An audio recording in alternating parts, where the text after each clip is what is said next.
जदि विषय को आपण धरिवे गाइबे नहले बंद कर दो। सारला महाभारत मध्य पर्व वर्तमान सुधा हमर जहा फलाफल टिके जा कहि दउजी ए जो फलाफल अछि जदि गायक माने चाहिले बेले परिवर्तन करते पारिबे कारण गायक को ऊपर में आशा निर्भर करूजी बाइधन अछि जदि किए किछि कोला नंबर पाइबो पुनी बिनाकार अछि तेन करी गायक मानकर ऊपर निर्भर करे कांडस्वर रखी 74 नंबर बलराम प्रसाद रखी 72 नंबर अथे 63 नंबर मात्र तो गायक मान चाहिले परिवर्तन कर देबे। विषय है सारला महाभारत मध्य पर्व करमंडल राज्य रे कृत शेखर राजा प्रद्युम्न को कहीं बंदी कले बुझल तो आरंभ करते विषय।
ଯେତେବେଳେ ପର୍ବତ ତଳରେ ଆଜ୍ଞା କୃଷ୍ଣଙ୍କର ବର୍ତ୍ତମାନ କଣ କରୁଛନ୍ତି ଆଜ୍ଞା ଭ୍ରମଣ କରିବା ନିମନ୍ତେ ଗତାଗତ କରୁଛନ୍ତି। କୃପଶେଖର ରାଜା ପୂର୍ବରୁ ଆଜ୍ଞା କୃଷ୍ଣ ସହିତ ବହୁତ ବାର ସମର କରି ଆଜ୍ଞା ହାରି ଯାଇଛନ୍ତି। ଆଜି ଦେଖିଲା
ମୁଁ ଜାଣି ଖାଲି ଛଡା ଠାକ ଦେଇଛି କନ୍ୟା ନାଁ ବି କିଛି କହିବି କହିବି ମୁଁ ଯେତିକି ତ କହିଲି ଆପଣ ମାନେ ସେତିକି ଗାଇଲେ ମୁଁ ଆଜ୍ଞା ଜାଣିକି କନ୍ୟା ନାଁ ରଖିଛି ଦ୍ୱିତୀୟ ଥାକରେ ଗାଇବି ତେଣୁ ଦେଖୁଛି କେତେ ବାଟ ଦୂର ବିଷ ଯାଉଛି ବୋଲି ଏଥିପାଇଁ ଛାଡି ଯାଇକି ପଢିବି।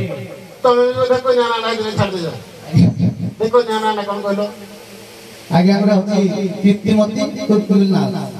ସେ ଟୋଟାଲି ଟୋଟାଲି ଦେଖି ନାହାନ୍ତି ସାର୍ ଟୋଟାଲି ସାର୍ ଏଟାକର ଘୋଷା ବିଦ୍ୟା ସାର୍କୁ ଠକିବାଟା ଭଲ ନୁହଁ ଆମେ ବି ଠକିବା ଲୋକ ଏ ଭାଇ ତମେ ଶୁଣ ତମେ ଜାଣିନ କନ୍ୟା ହେଲା ମିଛରେ କାଁ ଗାଲି କରୁଛ କନ୍ୟା ହେଲା ସୁରେଖା ଇଏ ହଉଛି ସୁରେଖା ହରଣ ମୁଁ ପ୍ରକୃତରେ ବିଷୟଟା ଦେଖିଲି ସୁରେଖା ହରଣ ଆଜ୍ଞା ଯେହେତୁ ସ୍ୱଳ୍ପ ସମୟ ବିଷୟଟାକୁ ଠାକୁ ଆମେ ଦେଇନି ମାନେ ସାର୍ ମୁଁ ଯୋଉ ଟପିକ୍ ରହୁଥିଲି ସେ ମଧ୍ୟରେ ଯୋଉ ପଚାରିବେ ସେ ଅତ୍ରାଣ କିଏ ତାପରେ ନାରଦ ଗାଈ କହିବେ ସମାନ୍ତର ହଉଛି ସିଏ ହେଲେ ଏତେ କପଣ କରିବେ ସମାନ ଗାଇଲେ ମୋର କହିବା କଥା କନ୍ୟା ନାଁଟା ଯଦି କହିବେ ଜଣା ପଡିବ ସୁରେଖା ହରଣ ଜାଣିକି ଆଜ୍ଞା ପ୍ରଥମ ଥାକରେ କହିନଥିଲି ଦେଖିଆ ସେପଟେ କଣ ଆରମ୍ଭ ହଉଛି। ହଉ ଖାଲି ଗୋଟେ ପଦ ତମେ ଗାଉଥିଲ ଉତ୍କଳ ଘଣ୍ଟ ଯଦୁମଣିଙ୍କର ଯୋଉ ଧାରା ଆଚ୍ଛା ଉତ୍କଳ ଘଣ୍ଟ ଯଦୁମଣି ସାହିତ୍ୟ ଯେତେ ସାହିତ୍ୟ ଅଛି ପୃଥିବୀରେ ସବୁଗୁଡାକୁ ସରକାର ସ୍ୱୀକୃତି ଦେଲେ ଯଦୁମଣିଙ୍କ ସାହିତ୍ୟଟାକୁ କାହିଁକି ସ୍ୱୀକୃତି ଦେଲେ ଦେଖିବ ଯଦୁମଣିଙ୍କ ସାହିତ୍ୟ କୋଉଠି ସ୍ୱୀକୃତି ପାଇନି କୋଉ ଜାଗାରେ ପାଇନି କାହିଁକି? ଆଜ୍ଞା ଉତ୍କଳ ଘର ଯଦୁମଣି ମହାପାତ୍ର ତାଙ୍କର ଲେଖାଟା ଅତି ଅତୁଳନୀୟ ଦେଖି ବିଭିନ୍ନ ସାରସ୍ୱତକୁ ନେଇ ଯେତେ କରିଛନ୍ତି ତେଣୁକରି ସେ ସରିସରିତ ହୋଇପାରିଲାନି ମାନେ ଯୁଟାଯୁଟ ପ୍ରଯୁଜ୍ୟର ସୀମା ବାହାରେ କିନ୍ତୁ ସେ ଜିନିଷର ସ୍ୱୀକୃତି କବିମାନେ କହିଲେ ଇଏ ଯଦି ହେଇଯିବେ ଆମଠାରୁ ଉନ୍ନତି ତେଣୁକରି କବିମାନେ ତାକୁ ମତ ବିଭିନ୍ନ ଭାବରେ ମତାମତ କରିବେ କଣ ପାଇଁ ସାର୍ ଉତ୍କଳ ଘଣ୍ଟ ଯଦୁମଣିଙ୍କ ଭାଷାଟାକୁ ସ୍ୱୀକୃତି ମିଳିଲାନି ସାହିତ୍ୟ ଯାହା ଆଜ୍ଞା ମୋର ସ୍ମରଣୀୟ ମୁଁ କହିବି ଯେ ଉତ୍କଳ ଘଣ୍ଟ ଯଦୁମଣି ଇଏ ଘଣ୍ଟ କବି ହେଲେ ଯେ ସେ ଭଗବାନ ବରାହ ରୂପକ ଯେତେବେଳେ ଧାରଣ କରିଥିଲେ ଭଗବାନ ଏ ସମୟରେ ବରାହକୁ ଦେଖିକି ରହସ୍ୟ କରନ୍ତି ଯଦୁମଣି ତେଣୁ ହାସ୍ୟ କବି ନାମିତ ହୋଇଥିଲେ ଏବଂ ସଦାସର୍ବଦା ଆଜ୍ଞା ଘଣ୍ଟ ଧରି ଆଜ୍ଞା ଭିକ୍ଷା ମାଗନ୍ତି ଯଦୁମଣି ତେଣୁ ଭଗବାନଙ୍କୁ ଏ ହିସାବରେ ସେ ରହସ୍ୟ କରନ୍ତି ସବୁବେଳେ ତେଣୁ ହାସ୍ୟ କବିର ଗଣନୀୟ ହେଲା ସେ କାହାକୁ ଆଶ୍ରା କରିକି ଲେଖିଲେ ସାହିତ୍ୟ କେଉଁ ଆଜ୍ଞା ଘଣ୍ଟ କବି ଆଜ୍ଞା ସାରଳା ଏବଂ ବରାହ କାହାକୁ ଆଜ୍ଞା ସାରଳା ଦେବୀ ଆପଣମାନେ ଯେତେବେଳେ ଯୋଉ କବିଙ୍କର ସାହିତ୍ୟଟାକୁ ମଞ୍ଚରେ ଉତ୍ଥାପନ କରିବେ ଆର୍ଟିଷ୍ଟ ତାଙ୍କ ବିଷୟରେ ଜାଣିବା ଦରକାର। ମୁଁ ଏଇଟା ପଚାରିବି ନାଇଁ ସତ ଆଜ୍ଞା ତାଙ୍କ ବିଷୟରେ ସବୁବେଳେ ତ ପଚାରିଥିଲେ ଆପଣ। ଉତ୍କଳ ଘଣ୍ଟଙ୍କର ସାହିତ୍ୟ ବୁଝିବା କଷ୍ଟ, ସେ ଯୋଉ ଲେଖାଟାକୁ ବୁଝିବା କଷ୍ଟ ବୋଲି ତାକୁ ସ୍ୱୀକୃତି ଦିଆହେଲାନି। ସେ ହୟଗ୍ରୀବଙ୍କର ଉପାସକ ଥିଲେ। ହୟଗ୍ରୀବଙ୍କର ଉପାସକ ଥିଲେ, ତାଙ୍କୁ ସ୍ମରଣ କରି ସେ ଲେଖିଲେ ସାହିତ୍ୟ। ସେଇଟା କଥା ଆଜ୍ଞା ମନେ ଅଛି ତାଙ୍କୁ। ଯାଆନ୍ତୁ ଭୈରବ ମଞ୍ଚର ବିଦାୟ ନିଅନ୍ତୁ, ସୌରଭ ଆସନ୍ତୁ ବରଣ ପ୍ରସାଦ।